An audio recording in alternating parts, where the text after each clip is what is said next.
बिस्मिल्लाहिर्रहमानिर्रहीम अस्सलाम वालेकुम। डियर स्टूडेंट, आज का जो हमारा टॉपिक है उसमें हमने चैप्टर नंबर 25 को स्टार्ट करना है। चैप्टर नंबर 25 एक इंतहाई आसान चैप्टर है और लेकिन एग्ज़ामिनेशन पॉइंट ऑफ व्यू से थोड़ा सा इम्पॉर्टेंट है, क्योंकि इसमें से इस वक्त बहुत ज़्यादा पोर्शन आता है। यानी इस वक्त जो हमारे पास स्कीम है उसमें से एक MCQs आता है, 3 शॉर्ट क्वेश्चन आते हैं और एक लॉन्ग क्वेश्चन का पार्ट आता है। ठीक हो गया। तो हमारे पास चैप्टर नंबर 25 का जो टाइटल है वो है इकोसिस्टम। तो इसमें हमने इकोसिस्टम से रिलेटेड चीज़ों को डिस्कस करना है। इकोसिस्टम। अच्छा, इस चैप्टर में सबसे पहली जो डेफिनेशन है कि what is ecology. First year में भी हमने इसको डिफ़ाइन किया था कि इकोलॉजी बायोलॉजी की वो ब्रांच है जिसमें एक ऑर्गेनिज़म अपने इन्वायरमेंट के साथ जो इंटरेक्ट करता है, या एक ऑर्गेनिज़म का जो रिलेशनशिप है इन्वायरमेंट के साथ, उसको हम कहते हैं, इसकी स्टडी को इकोलॉजी कहा जाएगा। तो इसको सबसे पहले एक साइंटिस्ट है जिसका नाम है अर्नेस्ट हैकल, उसने 1866 में इकोलॉजी की डेफिनेशन इस अंदाज में की कि study of relationship of organism with their environment. अगर ऑर्गेनिज्म का ताल्लुक उनके इन्वायरमेंट के साथ डिस्कस किया जा रहा है, स्टडी किया जा रहा है, तो इसको हम कहते हैं ये इकोलॉजी है। उसके बाद इन्वायरमेंट से क्या मुराद है, हमेशा याद रखेंगे इन्वायरमेंट हर वो चीज़ कहलाएगी जो सराउंडिंग में होती है। अब सराउंडिंग में दो तरह की चीज़ें हैं, कुछ फिज़िकल हैं, कुछ बायोलॉजिकल हैं।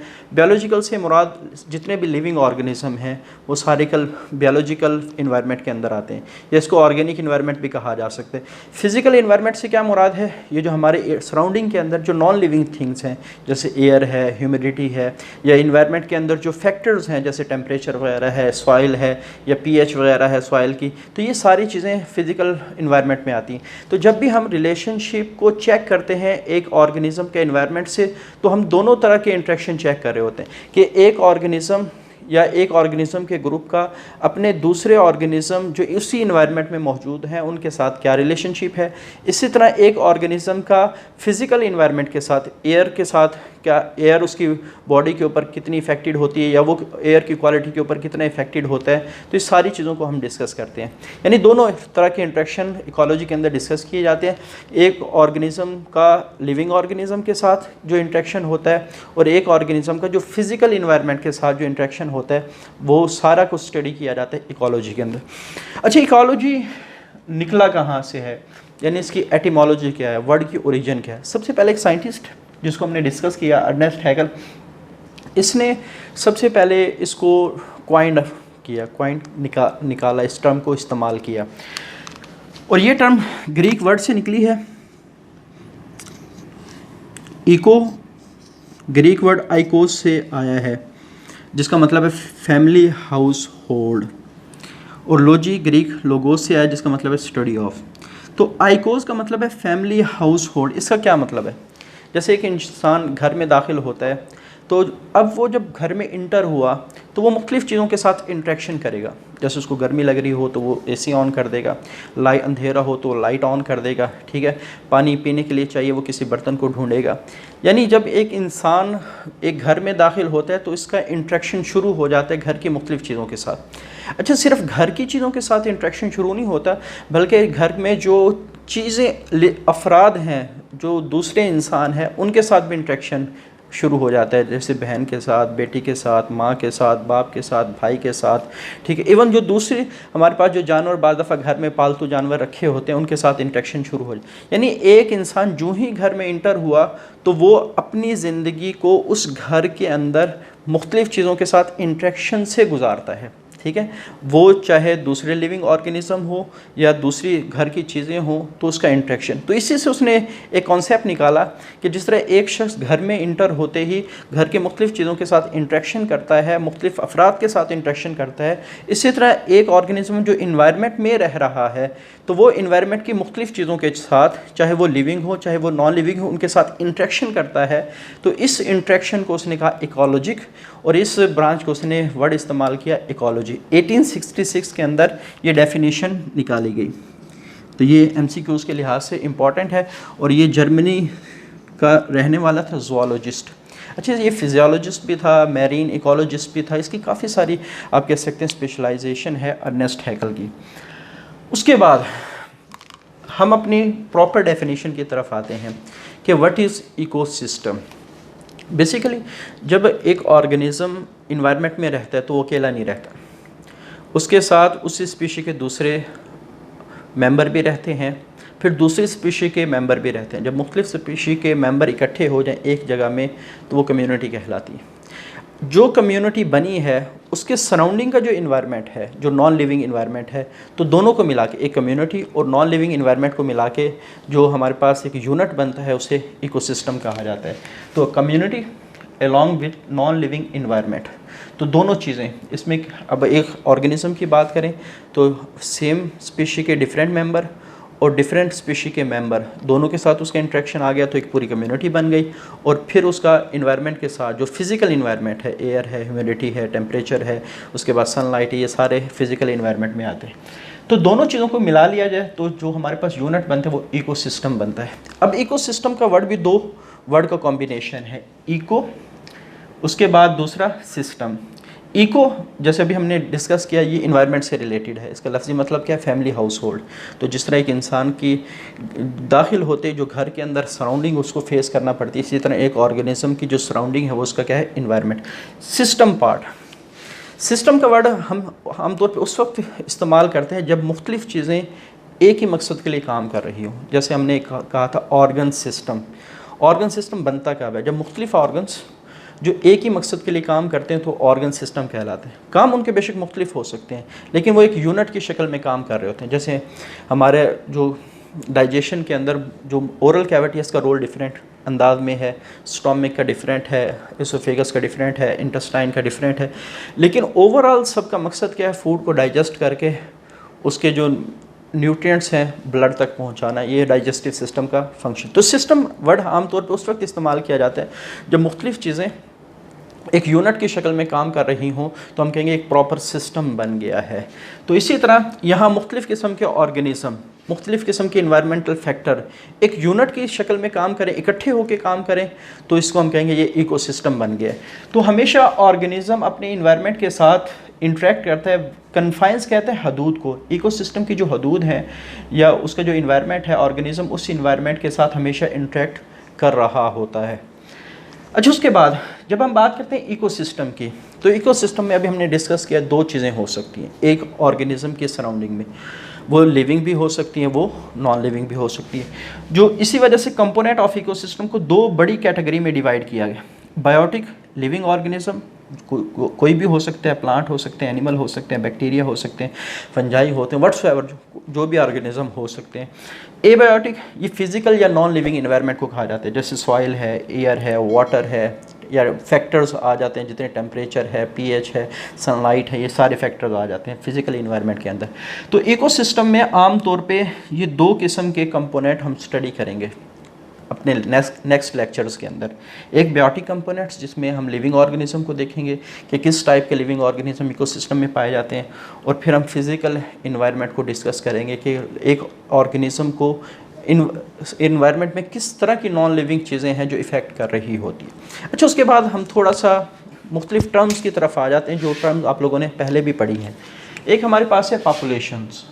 पॉपुलेशन की जो डेफिनेशन है उसमें हम ये पहले डेफिनेशन आप लोगों ने फर्स्ट ईयर में भी पढ़ी है कि एक ऐसे ऑर्गेनिज्म का ग्रुप जो सेम स्पीशीज से बिलोंग करते हैं, सेम स्पेस पे या सेम, या आप कह सकते हैं जगह और सेम टाइम के अंदर, वो जो पॉपुलेशन, वो जो ऑर्गेनिज्म का जो ग्रुप है वो पॉपुलेशन कहलाता है। ठीक हो गया। तो ग्रुप ऑफ इंटरब्रीडिंग इंडिविजुअल, और ये फर्स्ट ईयर में भी डिटेल से डिस्कस हो चुका है कि वो ऑर्गेनिज्म जो आपस में रिप्रोडक्शन कर सकते हैं वो हमेशा एक स्पीशी बनाते हैं। ठीक हो गया। इस वजह से बुक वाले ने लिखा है ग्रुप ऑफ इंटरब्रीडिंग इंडिविजुअल, या आप कह सकते हैं इंडिविजुअल ऑफ सेम स्पीशी, जो हमेशा इकट्ठे एक ही जगह पे और एक ही वक्त में रहते हैं तो वो पॉपुलेशन बनाते हैं। तो वो जो ग्रुप इंडिविजुअल का है उसको हम पॉपुलेशन कहते हैं। उसके बाद एक और बात अपने जहन में रखनी है, एक पॉपुलेशन में आमतौर पे जितने भी ऑर्गेनिज्म रह रहे होते हैं उनमें काफ़ी सारे इंट्रैक्शन होते हैं, इंटरकनेक्टेड होते हैं। जैसे प्लांट और एनिमल्स, वो एक दूसरे के बगैर इकोसिस्टम में नहीं रह सकते। अच्छा, ये बात तो समझ में आती है कि एनिमल प्लांट के बगैर नहीं रह सकते क्योंकि प्लांट ने एनिमल को फूड बना के देना है। अब प्लांट एनिमल के बगैर कैसे नहीं रह सकती, ये थोड़ी सी समझने वाली बात है। इसकी एक छोटी सी एग्जांपल मैं देता हूँ। जैसे प्लांट को ज़िंदा रहने के लिए कार्बन डाइऑक्साइड चाहिए, ठीक है, क्योंकि कार्बन डाइऑक्साइड होगी तो प्लांट क्या कर सकते हैं, फूड बना सकते हैं। और अकेले जो प्लांट हैं वो इतनी ज़्यादा कार्बन डाइऑक्साइड प्रोड्यूस नहीं कर सकते कि वो दिन के वक्त कार्बन डाइऑक्साइड की रिक्वायरमेंट उनकी पूरी हो सके। तो इसका मतलब है कि उनके पास एक हमेशा ऐसा सोर्स होना चाहिए जो उनको कार्बन डाइऑक्साइड बना के दे रहा है, वो एनिमल्स हैं जो मुसलसल कार्बन डाइऑक्साइड इन्वायरमेंट के अंदर भेज रहे हैं। तो अगर दुनिया से एनिमल ख़त्म हो जाएँ तो प्लांट के पास जो कार्बन डाइऑक्साइड की डेफिशिएंसी हो जाएगी और प्लांट भी इनडायरेक्टली उनकी क्या हो जाएगी, डेथ हो जाएगी। एनिमल की तो समझ में आती है कि अगर प्लांट नहीं होंगे फूड नहीं बनेगा, इन्वायरमेंट में फूड नहीं होगा तो एनिमल ज़िंदा नहीं रह सकते। तो बहरहाल जितने भी ऑर्गेनिज़म हैं उनमें इतने ज़्यादा इंटरकनेक्शंस हैं कि एक ऑर्गेनिज़म बाज़ दफ़ा दूसरे ऑर्गेनिज़म के ज़िंदा रहने का बायस बन रहा होता है। इस वजह से हम कहते हैं कि एक पॉपुलेशन हमेशा दूसरी पॉपुलेशन के साथ इंटरकनेक्टेड होती है। और अगर एक ही जगह पे काफ़ी सारी पॉपुलेशन इंटरकनेक्टेड हों तो फिर हम एक नई टर्म इस्तेमाल करते हैं, community. All population within ecosystem collectively known as community, और these are interconnected to each other. आगे इंटरकनेक्शन मुख्तलिफ हैं कि एक ऑर्गेनिज़म की पॉपुलेशन का दूसरे ऑर्गेनिज़म की पॉपुलेशन से क्या रिलेशनशिप है। तो इसको हम फिर मुख्तलिफ अंदाज में देखते हैं, जैसे प्रीडेशन, एक प्रीडेटर होता है, एक प्रे होता है। कंपटीशन में क्या होता है, चंद चीज़ों के लिए पूरा काफ़ी सारे ऑर्गेनिज़म के ग्रुप आपस में लड़ रहे होते हैं, फाइट कर रहे होते हैं, इसको हम कहते हैं कंपटीशन। म्यूचुअलिज्म में क्या कहते हैं, दो पॉपुलेशन एक दूसरे को फ़ायदा पहुंचा रही होती। तो ये काफ़ी सारे रिलेशनशिप होते हैं जो एक कम्युनिटी के अंदर एग्जिस्ट करते हैं। अच्छा, उसके बाद लेवल ऑफ इकोसिस्टम की हम बात करें। फर्स्ट ईयर में एक बहुत ही इंपॉर्टेंट टॉपिक था लेवल ऑफ बायोलॉजिकल ऑर्गेनिज्म। उसको हमने स्टार्ट किया था एटम से, फिर मालिक्यूल, फिर ऑर्गेनेली, फिर उसके बाद आप कह सकते हैं सेल बने, फिर उसके बाद टिश्यू बने, फिर ऑर्गन्स बने, फिर ऑर्गन सिस्टम बने, फिर इंडिविजुअल बना, फिर पॉपुलेशन बनी, फिर आप कह सकते हैं कम्युनिटी, फिर इकोसिस्टम, फिर उसके बाद बायोस्फीयर। ये सारे लेवल फर्स्ट ईयर के अंदर मौजूद हैं। लेकिन जब हम इकोसिस्टम के लेवल्स की बात करेंगे तो काम स्टार्ट कहाँ से होगा, इंडिविजुअल से। अब यहाँ सवाल यह है कि हमने इंडिविजुअल से क्यों स्टार्ट किया है। उसकी वजह यह है क्योंकि जब हम बात करते हैं एक ऑर्गेनिज़म का इन्वायरमेंट के साथ जो ताल्लुक़ है वो इकोलॉजी के अंदर आता है, और इन्वायरमेंट हमेशा एक्सटर्नल इन्वायरमेंट की बात हो रही होती है। तो एक्सटर्नल इन्वायरमेंट हमेशा ऑर्गेनिज़म के बाहर होता है। तो ऑर्गेनिज़म इंडिविजुअल है, उसके अंदर जितनी चीज़ें हैं वो दूसरे लेवल है, लेकिन हम बात करते हैं पूरे ऑर्गेनिज़म का अपने इन्वायरमेंट के साथ ताल्लुक़। तो आप कह सकते हैं इकोसिस्टम का जो सबसे छोटा लेवल है वो ऑर्गेनिज़म का है या इंडिविजुअल लेवल है। इस वजह से हम जब भी लेवल ऑफ इकोसिस्टम की बात करते हैं तो कहाँ से गेम स्टार्ट होती है, इंडिविजुअल। अगर सपोज ह्यूमन पॉपुलेशन की अगर हम बात करें, अगर एक शख्स का इन्वायरमेंट के ऊपर जो इफ़ेक्ट है या इन्वायरमेंट का उस एक शख्स के ऊपर जो इफ़ेक्ट है वो सबसे छोटा इकोलॉजी का यूनिट है। यूनिट से क्या मुराद है कि यहाँ हम सबसे छोटा लेवल आप इसको कंसीडर करेंगे कि अगर एक सिंगल इंडिविजुअल इन्वायरमेंट के इंटरेक्शन के अंदर चेक किया जा रहा है। जैसे फॉर एग्जांपल थोड़ी सी ठंड पड़ी तो ठंड पड़ने पर अब सारे ह्यूमन पॉपुलेशन इफेक्टेड नहीं होती, कुछ चंद इंडिविजुअल इफेक्टेड होते हैं। अब ये जो हम स्टडी कर रहे हैं कि एक जगह ठंड पड़ने पर सिर्फ चंद इंडिविजुअल इफेक्ट हो रहे हैं, तो वो इंडिविजुअल लेवल को हम डिस्कस कर रहे हैं। हाँ, अगर हम पूरी पॉपुलेशन को डिस्कस करें तो ये पॉपुलेशन वाला लेवल आ गया। आगे इसके एट्रीब्यूट फर्स्ट ईयर में पढ़े थे कि नंबर कि वो पॉपुलेशन बड़ी है छोटी है। बड़ी पॉपुलेशन के डिफरेंट इफ़ेक्ट होता है इन्वायरमेंट के ऊपर, छोटी पॉपुलेशन का डिफरेंट इफ़ेक्ट होता है। उसके बाद ग्रोथ रेट कि एक इन्वायरमेंट जो चेंज आई है वो एक पॉपुलेशन को मज़ीद बढ़ा रही है, कम कर रही है, तो ये ग्रोथ रेट में आ जाएगा। एज डिस्ट्रीब्यूशन, उस पॉपुलेशन के जो मेंबर हैं वो इस इन्वायरमेंट में नए हैं या पुराने हैं, इन बातों को स्टडी करना, ये आ जाता है एज डिस्ट्रीब्यूशन के। यानी फर्स्ट ईयर में एक टॉपिक हमने डिस्कस किया था पहले चैप्टर में, attributes of populations, attributes of population. तो पॉपुलेशन लेवल पे हमेशा एट्रीब्यूट्स को डिस्कस किया जाए।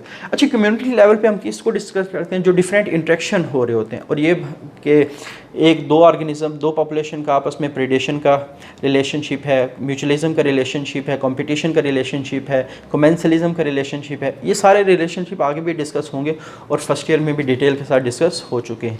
यानी जब हम किसी भी लेवल को उठाते हैं तो हर एक के डिफरेंट फैक्टर को हम डिफरेंट अंदाज में स्टडी कर रहे होते हैं। एक इंडिविजुअल को जब उठाएंगे इकोसिस्टम के साथ, उसकी स्टडी डिफरेंट अंदाज में हो रही होगी। पॉपुलेशन को उठाएंगे, उसकी स्टडी डिफरेंट अंदाज में हो रही होगी। जब कम्युनिटी को उठाएंगे, उसकी स्टडी डिफरेंट अंदाज में हो रही होगी।